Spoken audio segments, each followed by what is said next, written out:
Hello, contractors, and welcome to Toolbox for the Trades. My name is Jackie Aubel, and today I am chatting with Lawrence Castillo, the president of Brody Pennell Heating and Air Conditioning. Let's jump in. Lawrence Castillo, you are the president at Brody Pennell Heating and Air Conditioning. You are an operational HVAC expert. You've worked with industry titans like Jim Abrams and Leyland Smith. But today we're going to talk about refreshing an established brand and growing that brand from $7 million to $40 million in 3 years. I'm so excited. Welcome to the podcast. Jackie, thanks for having me. I'm excited to be here and to be able to share the Brody Pennell story with everybody. I'm so excited to get into it. But as always, we're going to kick off with an icebreaker. And I have to say to the audience listening that this question was a little different, but Lawrence requested that I make a slight change before we start recording. If you were a professional baseball player, originally I was going to ask you if you were a wrestler, what would your entrance song be? So if you were a professional baseball player, what would your entrance song be? I just don't know much about the wrestling game. That's why, I watch baseball every day. So, baseball, I think that Rocky Mountain Way would be my walk-up. Okay. And the reason is that I'm a Rocky Mountain kid. I'm from Denver, and that's an anthem, right, for those of us in Colorado. So I think that would probably be an appropriate one. I love that. Who actually sings that song?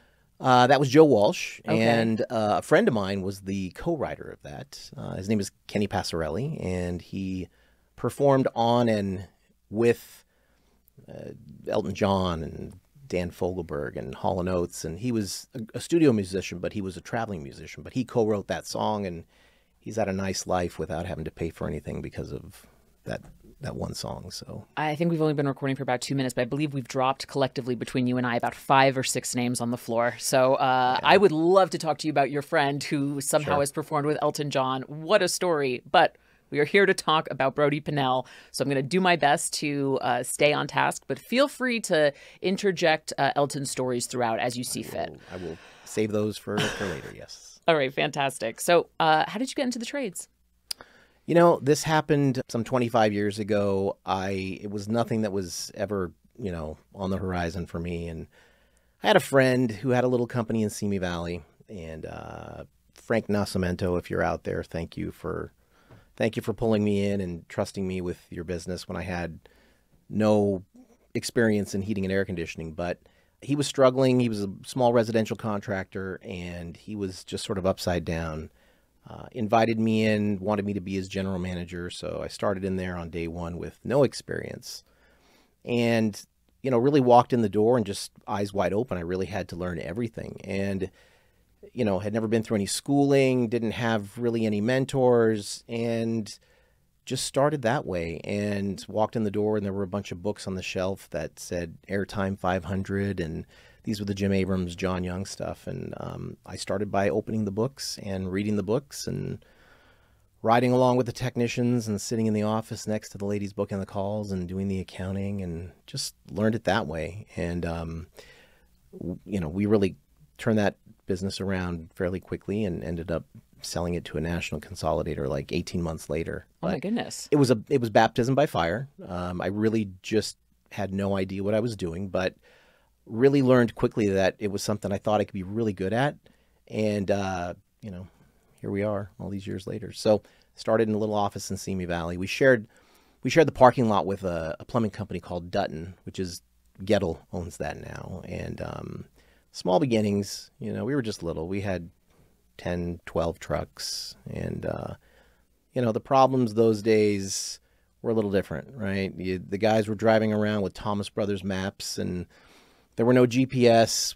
There was no ServiceTitan. There was just a different day and age. But we still needed to go into people's houses and, communicate well and build value. And, we're still doing that today. So I'm glad you brought that up. So this was about 25 years ago. So we're looking at late 90s, and technology was not where it's at today. So I think that's actually a good point to make, is that you've grown throughout your career as this advent of technology has completely transformed the way that you do business in the service industry. I talk about this with people. BlackBerry was critical to the growth of our businesses. And I don't know that anybody gives them enough credit, but at least for my businesses, the very first thing I did was get people on BlackBerries so that we could have email, as you're driving around, and you can see, like, you were blind otherwise, and this was before the iPhone. But at that time, the BlackBerry was critical. And so, yeah. And even if you think about it, the BlackBerry came out, what, like 15 years ago, maybe pushing 20? Like, it's not that long ago. And now here we are with like all of these devices that we're wearing that are constantly pinging us with everything that we could possibly need. It's such a whiplash, and I don't think we acknowledge that enough. It's true. Those days it was, there were no AirPods, there was no watch connected to your phone. None of this was happening. There was no GPS. There was no tablets. It was just, us with a map book trying to make it to our calls. And, everything's grown up along with, the whole industry. And it's been fun to watch, but you remember the faxes that used to come into the office, and, it's changed a lot. So yeah, it's incredible. Well, I want to get right into Brody Pennell, but before I do, I need to know, how did you go from reading Jim Abrams's books on the bookshelf, taking them down to learn the industry, and how did you then eventually meet him? So after that first opportunity, we turned that company around, and I got a phone call, and it was 1 Hour Heating and Air Conditioning, and they said they were interested in talking to me, and they had heard something about what we had done, and so I interviewed, and I became the general manager of 1 Hour Heating and Air Conditioning for Los Angeles. And at that time, there were a lot of locations nationwide. Mine was one of the few corporate-owned stores. And as a result, I had immediate and constant access to Mr. Abrams. Wow. There were, I think, just a very small handful of corporate-owned locations. So he had taken a particular interest in the LA location just because it was something that they had purchased, and they had had a hard time trying to make profitable. They had put a lot of people in the seat to try to get it fixed. And so that was really my first opportunity. And let me tell you, now years later, I have a different appreciation for being able to spend that time with him. And he and Leland are, I owe them everything. The processes that Mr. Abrams put in front of all of us as a blueprint for success, there's no way to quantify how much of a success so many great companies have become because of what he gave us. Service Champions being one of them. And so I'm forever grateful. And I still, to this day, those materials, I utilize them, and my salespeople utilize them. And, they say the more things change, the more things stay the same. And it's really just, we're still living by those principles. So, but yeah, that's how that happened. Had the opportunity to run that business and just learn so much. Yeah, well, I'm glad that you said the thing, as much as things change, sometimes a lot of things stay the same. And at the end of the day, the business that we're in is a customer business. It's a people business. And those foundational components of sales, of customer service, they're pretty much the same. So let's dive right into Brody Pennell and this opportunity that you are working on right now. When you were approached to run operations at Brody Pennell, I'm curious if you had any hesitations. I hadn't seen it, so I went to the location and had a chance to see, and I knew the brand, having worked in and around Los Angeles for as long as I have. I knew the brand. It was not anything that the name wasn't on the tip of anybody's tongue. It had been around for a long time, but I just didn't know what I was walking into. And 75 years, right? 79 now. 79 yeah, now. 79. Wow, okay. And what I walked into was an old shop with a lot of people that had been there forever, and a brand that had not been taken care of. It was a business that was just getting by. There were 34 employees, and everybody just hadn't had exposure to a lot of the great stuff that contractors do now. They were just doing it the way that they had always done it. And, through no fault of their own, they just, the previous management, they had just been in that building for so long that it had always been done the same way. and it was a revelation. I walked in there and took a look at it and sat down and chatted with everybody and walked away saying, we can do really something great here, but a lot of stuff is going to have to change. And, went ahead and accepted the position. I have two great partners in this business, and I was glad that they invited me to be the operating partner. And I went in there day one and just wanted to observe what was happening there and sort of went in softly. A lot of people have been there a long time, and they weren't, really receptive to someone kicking the door down and telling them everything's going to be different tomorrow. And that was 3.5 years ago, and we were 34 people. We're over 160 now, and, on a different path. And the whole, we have a portfolio of brands now, but it all started with just those 34 people. I'm very grateful for them. Some of them are still with the business, some aren't, but most of them are. So that's awesome. And question, do you want to name drop one or both of your partners? But I'm obviously fishing for one specifically. Tom Howard and Jordan Wadsworth. I'm fortunate. I really think that between the three of us, we just have all bases covered. Tom is, from an operations standpoint, Tom is, everybody knows Tom and what he has done for so many contractors, both through consulting and what he's done with his own brands. And then Jordan, hard for me to explain from a financial standpoint. He's the brains behind all of this, and just very shrewd, very intelligent business mind, and really fortunate to have been invited to be the operating partner of this business. So very cool. One of the reasons I was so excited to have you on the show is, as a matter of fact, very recently, a lot of folks who have come on the show have been second, third generation owners. So taking over the family business from their parents or their grandparents or someone else in their family who had run it forever. And they come across what you're talking about now, which is kicking in the door and bringing in new systems, new processes, ruffling feathers along the way. And I think it really speaks to your talent as an operations person, but also the possibility just going from 7 million to 40 million in 3 years, 34 people to 160 people in that amount of time, by pushing through in spite of getting some pushback from, parents, grandparents, uncles, aunts, what have you, or just employees that have been there forever. A little off the cuff here, but what advice would you give to someone who's in that experience right now, who's dealing with a brand that could use a little bit of refreshing, but they're feeling animosity from folks who have been there for a long time? I think that this is advice that much of private equity could listen to, and if they did, they'd probably... There are some groups out there that are buying companies, and they go in with the wrong approach, and it does damage. That's not what we've done with the brands that we've purchased. We've gone in and literally changed very little. We want to retain the people. We want to take a look at what's going on in the building and in the business and see what can change, bring some of our processes in. But I think that most importantly, the people... You have to realize this is a traumatic experience for a lot of people. Yeah. Right? I mean, it's, somebody who's been in customer service for 10 or 12 or 15 years for a business, they're afraid of change.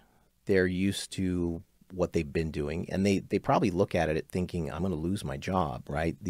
Somebody else has purchased the business. Everything's going to be different. And it's, you have to reassure them that if anything changes, it's going to be for the better, to put you on a better trajectory for your career. We're going to bring in some processes that'll help, your day be a little more streamlined. I think that it's just the sensitivity part of it might be missing. And I hear it, I talk to people, but certainly that's what I do. And we did it at Brody, and we did it in San Diego for our brand down there, Bob Jensen. We did it at Con, and we're doing it at Absolute. So it's important to me that the people feel valued, that they feel heard, and that they understand that we're not there to do anything but to make the business better. Yeah, I think that's so important. And I'm really happy you talked about how it can be a very traumatic experience for folks who have been with this brand for potentially decades to have change come in and just rearrange things right away. So it sounds like you've been really intentional with communicating the why to your employees and really learning what the status of the business is before you go in and make any changes. We have people at Brody that have been there for over 35 years. And there are a lot of people that have been there over 20. And, we have to be respectful of that, and we have to honor that. I stand in front of, my technicians and salespeople, and I constantly tell them at Brody that there are so many people that came before us who worked so hard to gain a single customer or 2 or 5 or 10. And these people, we're 79 years in, we have generations of customers where we dealt with grandma and grandpa and mom and dad, and now we're dealing with son or daughter. And that old axiom about it takes years to acquire a customer and it can take seconds to lose one, it's very real. And so I'm always talking to them about how we have to just be very grateful to these people and treat them well, because we're not trying to lose any customers, right? We want to keep these people. We want them to have the feeling that they've had since they joined, our family. So 79 years, it's an exception. You don't see it a lot, and we're proud of that. Mm-hmm. And we talk about it all the time. That Brody is part of the fabric of Los Angeles. There are Los Angeles brands that In-N-Out Burger, Pink's Hot Dogs, all of these brands that have been around for a long time, and we've been around for longer than many of them. So it's a great legacy, and we work hard to protect it. That's awesome. All right. So with all that being said about being sensitive to how you introduce change to a company like Brody, what were some of the first projects you tackled right away to grow the business? I hired a recruiter. I was employee number 35, and my recruiter was employee 36.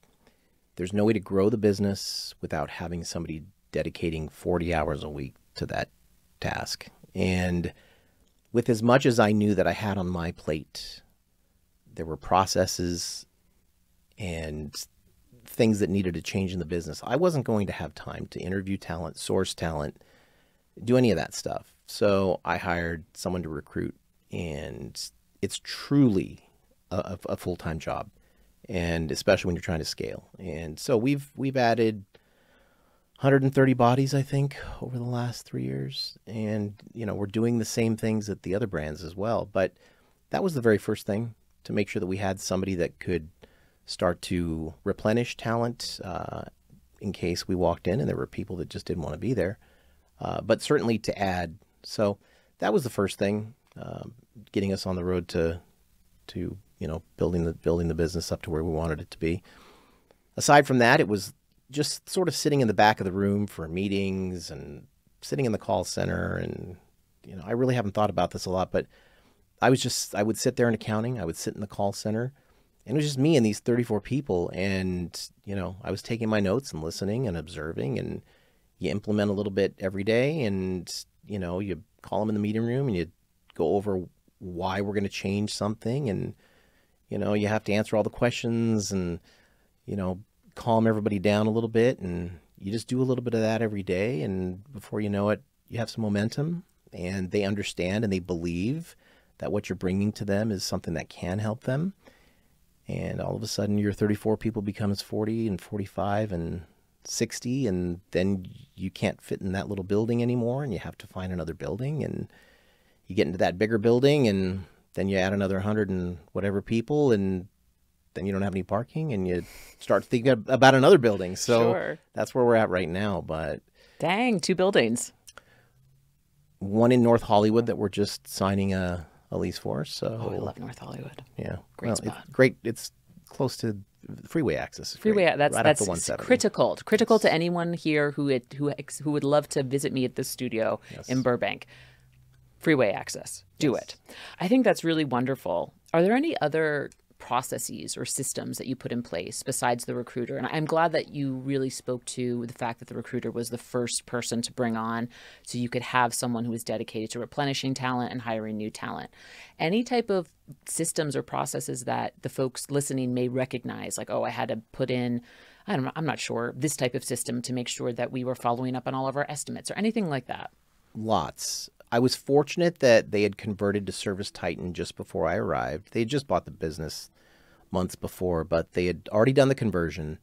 And so people were learning. But honestly, most every process, I got there and you take a look at the number of service agreements that are being sold or lost and your client base, how it's fluctuating. And really, this was a business that desperately needed the change, but we concentrated on the customer service aspect.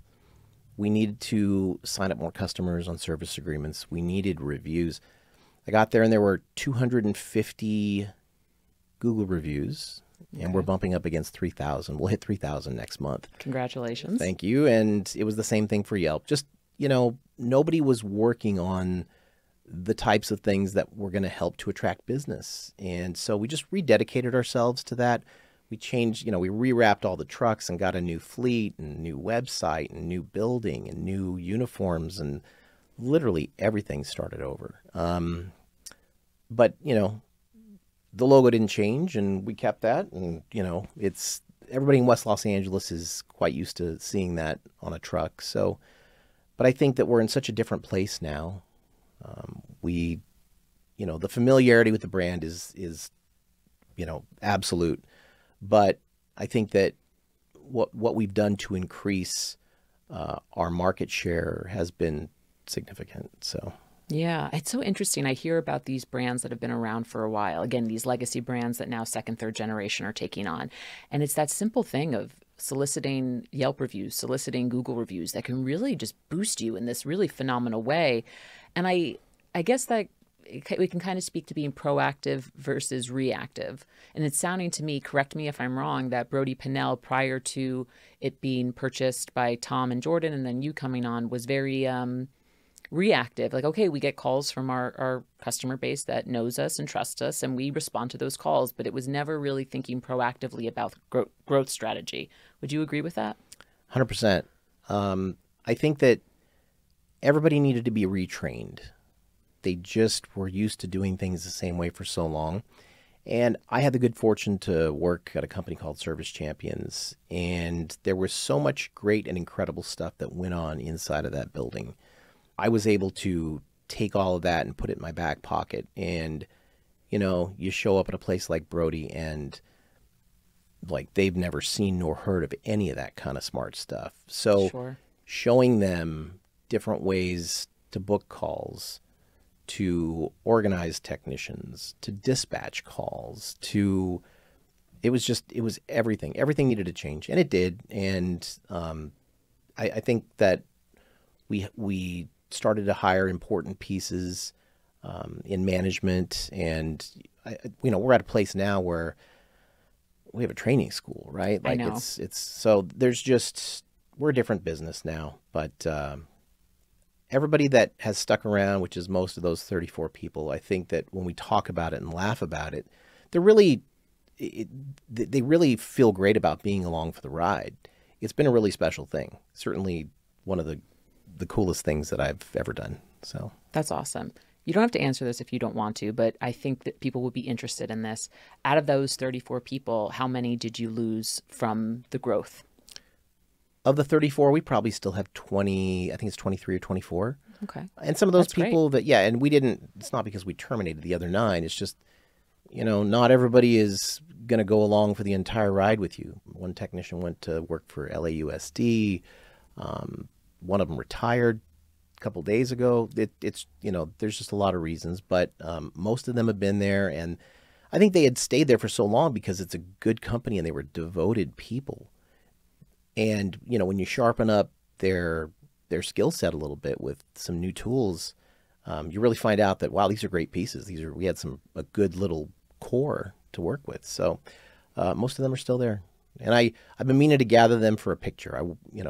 we had this great picture of the whole company, and I had the guys standing on the roof and some of them on the ground, but I wanted to put together the OG picture with all the people that were originally there. That's really cool. I think you definitely should. Yeah. Let's talk about your training school, because this is one of only 2 training schools in California. Is that correct? In Southern California. Southern California. There's only okay, got two companies doing this. So. It's you and Service Champions. Correct. So tell me about how you built up the training school and what it's looking like today.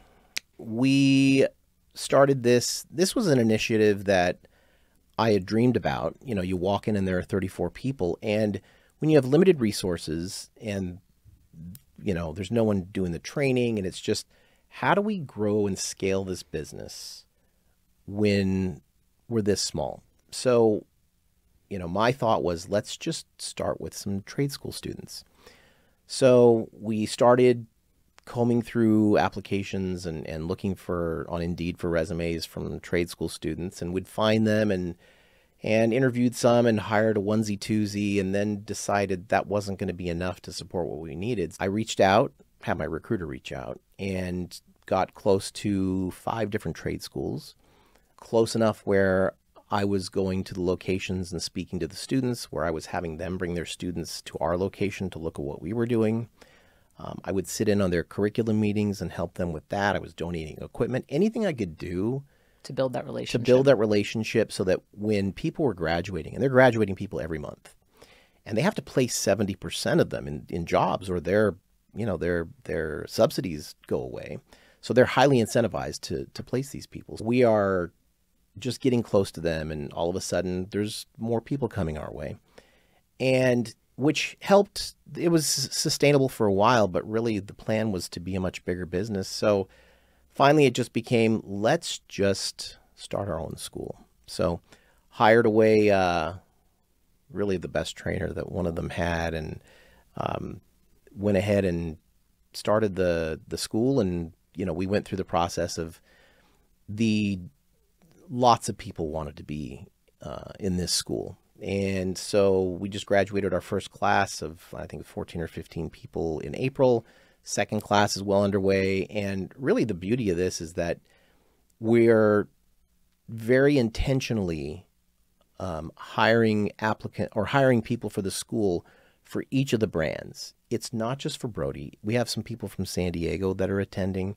So it's something that will help all the brands grow. So here we are, and it's a really great thing. Very proud of what we're doing with this. And so this is how we're going to sustain our growth going forward, is we just turn our own out. And the beauty of it is that they're in the business. They're learning the basics. They're learning all of this stuff. You know, they're getting their EPA, but they're also able to get in a truck, ride along with a NATE certified technician, take a look at live working equipment at job sites, instead of being at a trade school and looking at the same 6 systems that are in a white room for 10 months time, and also writing a check for $20,000 to be there. We're paying them, right? It's a great situation for them. And at the end of the 3-month period, we have somebody that we can put in the field, and they're already comfortable in the business. They already know our principles and our values. So it's been a great thing for us. That's awesome. So you're essentially taking students that are totally green in the HVAC industry? We are taking people off the street. That's incredible. Yeah. And I'm not the only company in America doing this. There are some great companies, all over the country, big companies with 300 and 400 employees that are doing this, and they're doing it really successfully. So, but there's really nobody in Los Angeles doing this. You mentioned Service Champions does this in Orange County, and it's, sort of where the idea came from. So I'm not sure, a little bit of an aside, but I truly think this is worth talking about. So I came to Los Angeles for the entertainment industry, and that's my background. That's why I'm here talking to you as a little host. There are so many men and women in the entertainment industry who came here who are just struggling so much. I mean, we could get on a whole thing about how that industry is blowing up. But when I think about who would make an excellent selling technician, I'm like, an improv student, someone who can do sketch or stand-up comedy. And this city is filled with talented people. Like, I could throw my eye pencil and hit a talented person in this city. It's truly, you have people with so much charisma. Have you seen any of that come through your training school at all? that's really what we're looking for, right? They have no mechanical, some of them have some mechanical ability, Sure, but yeah. that's not what I'm looking for. I'm not looking for somebody who comes from construction or somebody who's done something. I'm looking for communicators, right? I'm Yeah. looking for people who walk in the door and they're presentable and they're great at communicating, because that's really what we do. We walk into a stranger's house and we have to build a relationship like in a very short amount of time. So those attributes are exactly what we're looking for. So maybe we are onto something here. All right. All right. I have to tell you, I have a very good friend who I know from the comedy industry here who's been having a really tough time. And I met with her right after you and I had our pre-interview. And I was like, have you considered becoming an HVAC technician? I've become a bit of a trades advocate Right. since working for ServiceTitan here. And she was like, well, what would that entail? I'm like, you would go to house and you would help people have cool air and hot air, and you would sell systems. You can make a great living. I'm like, and also you're a woman. So there's this, we talk about it on the podcast all the time, whenever there's female techs coming into the space, sometimes they have a little bit more, they get a little bit more goodwill just by basis of their gender. And she was like, wait, really? And I'm like, yeah. And she's like, well, how much do I have to pay for it? I'm like, I'm pretty sure you don't have to pay anything. I'm pretty sure they'll pay you to train you.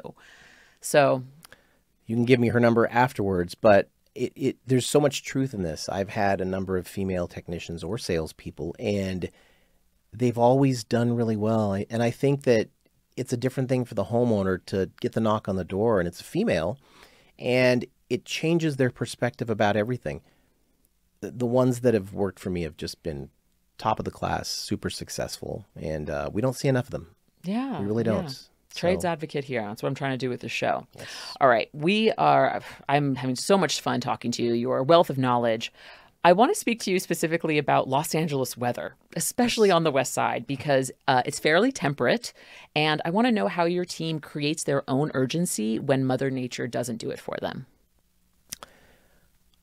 I think that it's a blessing and a curse to live in this amazing town. Yeah. We have perfect weather all the time. We're using our furnaces, and they're breaking down.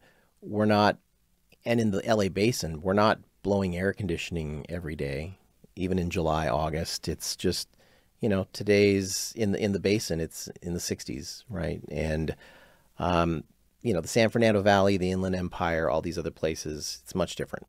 So we walk into a house in the middle of July and it may be 76 degrees outside. We don't have Mother Nature at our back. So we work so hard on training. We have to be better. And I'm constantly telling this to my technicians.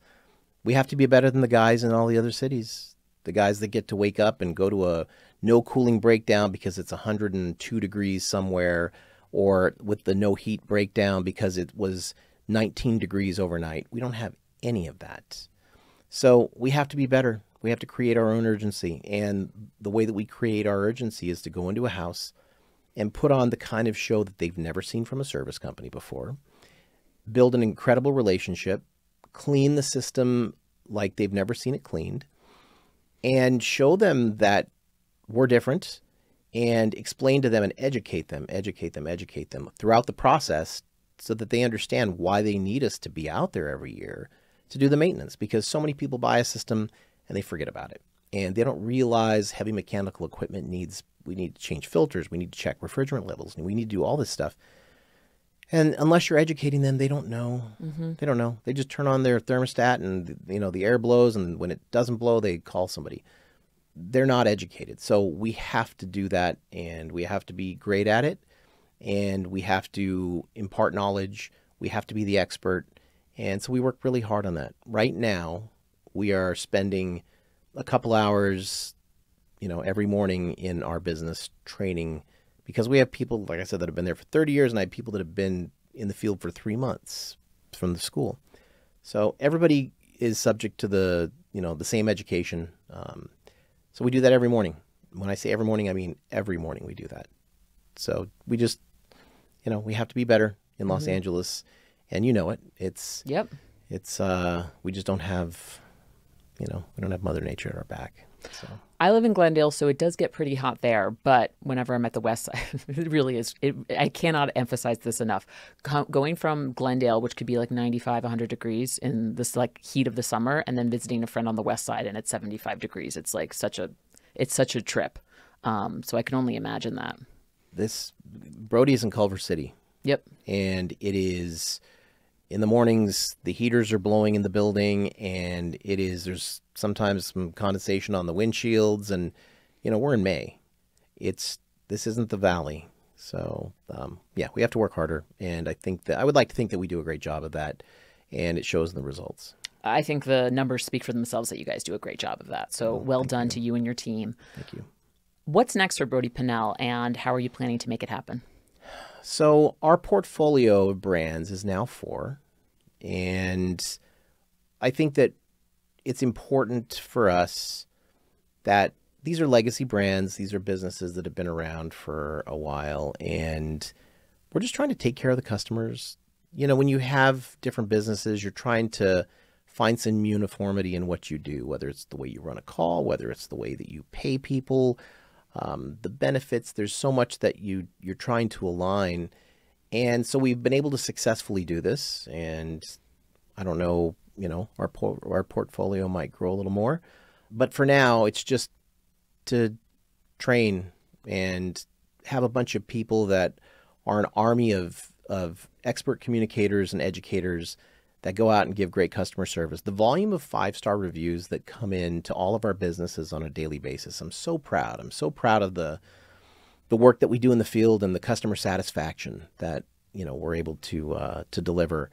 It's a special thing, and people choose a business. If you're going to order a pizza tonight, it's not going to be a 3-star pizza. You're looking for a 5-star pizza, Of course. and it's really important for us that when people look online, they see that we're just the very best company in town. And so we work on that every day. I think that for the next things, the next steps for Brody and for our other businesses are just to continue to try to gain more market share, make more happy customers, just be a good example for contractors in our industry. I think that our reputation of all of our businesses is outstanding, and that's hard to maintain. So working every day to maintain that. That's excellent. That would have been a wonderful way to kind of start wrapping this up. But I have one more personal question for you and how you operate, because in the last 3 years, you've done so much. You've, worked with a recruiter, you've rewrapped trucks, you've implemented training sessions.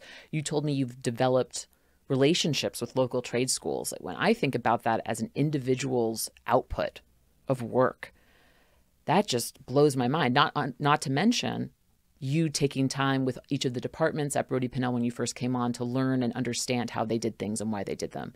How do you do it? How do you manage your time? I'm a work in progress.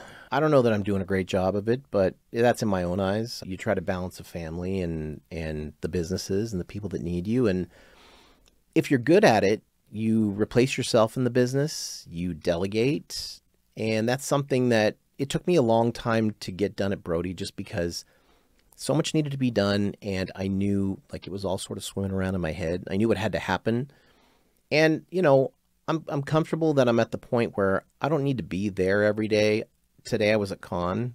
I was at Brody yesterday, but I go where I need to be and to try to help my managers and try to help them solve their problems and, get through the day and sort of prioritize what's important. How do I do that? I'm learning. It's, you can't, the emails, they wait till the evening. I look to see what's important, but I have with 4 businesses, I just have to wait and, I'll get to everybody unless it's critical, and they can get a hold of me right away. As long as you've replaced yourself and you have people to be the figurehead in each business that can answer the day-to-day stuff, the bigger picture stuff I can handle. In the evenings I try to get to it, but I'm working on it. I think I can be better.